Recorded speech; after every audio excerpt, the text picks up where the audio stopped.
Italy میں ایک بادشاہ حکومت کرتا تھا۔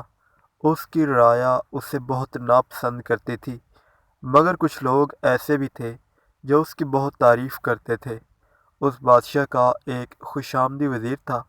وہ دن رات بادشاہ کی نیکی، سچائی اور انصاف کی جھوٹی تعریفیں کرتا۔ بادشاہ کا حکم تھا، مجھے رعایا کے لوگوں کا حال سچ سچ بتایا کرو کہ کون کس حالت میں ہے اور میرے بارے میں لوگ کیا کہتے ہیں۔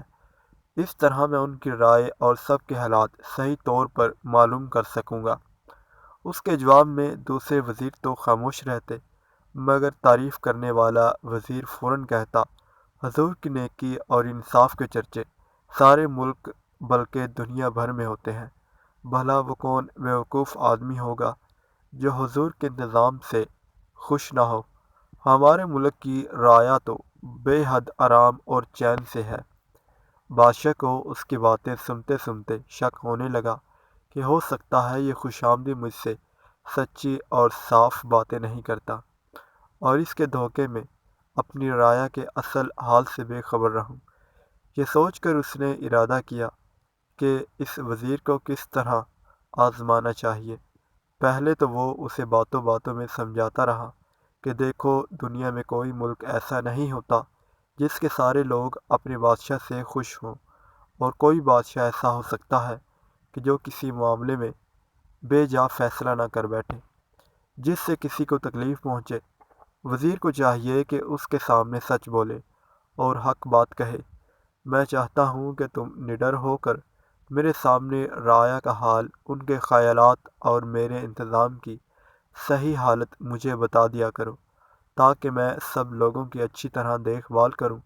لیکن وزیر اپنے خوش آمد کی عادت سے باز نہ آیا، اور اسی طرح جھوٹی سچی باتیں بنا کر تعریفیں کرتا رہا۔ آخر بادشاہ نے تنگ آ کر اس کی آزمائش کے لیے اس سے کہا، ہم تمہارے کام اور تمہاری باتوں سے بہت خوش ہیں، اور اس سلسلے میں تمہیں بہت بڑا انعام دینا چاہتے ہیں۔ یہ انعام ایک دن کی بادشاہت ہے۔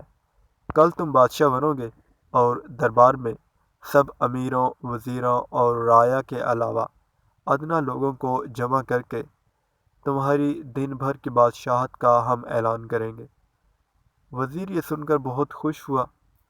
دوسرے دن شاہی دربار میں مہمان آنا شروع ہوئے۔ ہر طبقے کے لوگوں کو دعوت دی گئی تھی، اور ان کے سامنے وزیر کو بادشاہ نے اپنا تاج پہنا کر اپنے تخت پر بٹھا دیا اور اعلان کیا کہ آج کے دن ہم بادشاہ نہیں، آپ لوگوں کا یہ بادشاہ ہے۔ اس کے بعد سب لوگ کھانے پینے میں مصروف ہو گئے۔ خوش آمدی وزیر کا یہ بادشاہ تھا۔ اس کے بعد سب لوگ کھانے پینے میں مصروف ہو گئے۔ خوش آمدی وزیر بادشاہ بنا، بڑی شان سے تخت پر بیٹھا، نئے نئے حکم چلا رہا تھا اور خوشی سے پھولا نہ سماتا تھا۔ اصلی بادشاہ ایک دن کے نقلی بادشاہ کے پاس چپ چاپ بیٹھا تھا۔ اتنے میں ایک دن کے بادشاہ کی نظر جو اچانک اٹھی تو وہ ایک دم خوف سے کانپنے لگا۔ اصلی بادشاہ اس کی حالت دیکھ کر مسکراتا رہا۔ قصہ یہ تھا کہ نقلی بادشاہ نے دیکھا کہ شاہی تخت کے اوپر، اس جگہ جہاں وہ بیٹھا تھا، سر پر ایک چمکدار خنجر لٹک رہا تھا جو بال جیسی باریک ڈوری سے بندھا ہوا تھا۔ اسے دیکھ کر نقلی بادشاہ کا ڈر کے مارے برا حال ہو گیا کہ کہیں یہ بال ٹوٹ نہ جائے اور خنجر اس کے اوپر نہ پڑے۔ اس نے ضبط کر کے بہت سنبھلنے کی کوشش کی، مگر اس سے خوف کی وجہ سے سیدھا نہ بیٹھا گیا۔ آخر مجبور ہو کر اصلی بادشاہ سے کہنے لگا، حضور، یہ خنجر میرے سر پر سے ہٹوا دیا جائے۔ اصلی بادشاہ نے مسکرا کر کہا، یہ کیسے ہٹایا جا سکتا ہے؟ یہ تو ہر بادشاہ کے سر پر ہر وقت لٹکا رہتا ہے۔ اسے فرض کا خنجر کہتے ہیں۔ اگر کوئی بادشاہ اپنے فرض سے ذرا غافل ہوتا ہے تو یہی خنجر اس کے سر کی خبر لیتا ہے، لیکن جو بادشاہ انصاف اور سچائی سے حکومت کرتا ہے، یہ خنجر اس کی حفاظت کرتا ہے۔ اب تو وزیر کی بہت بری حالت ہو گئی، اور وہ پریشان ہو کر سوچنے لگا کہ اب کیا کرے کیا نہ کرے، کیونکہ اس کے دل میں خیال آ رہے تھے کہ اس ایک دن کی بادشاہت میں وہ ایسے حکم چلائے جس سے اس کے خاندان والوں، عزیزوں اور دوستوں کو خوب فائدے پہنچے۔ مگر اب تو اس کے سارے منصوبے خاک میں ملتے آ رہے تھے۔ اس نے سوچا اگر کوئی حکم اس نے انصاف کے خلاف دیا تو یہ خنجر اس کی گردن اڑا دے گا۔ اصلی بادشاہ اس کی گھبراہٹ دیکھ کر کہنے لگا، اب تمہاری سمجھ میں آیا کہ بادشاہ کی ذمہ داریاں کیا ہیں اور اس کی جان کو کیا کیا عذاب جھیلنے پڑتے ہیں۔ یہ تخت آرام اور من مانی کے لیے نہیں ہے۔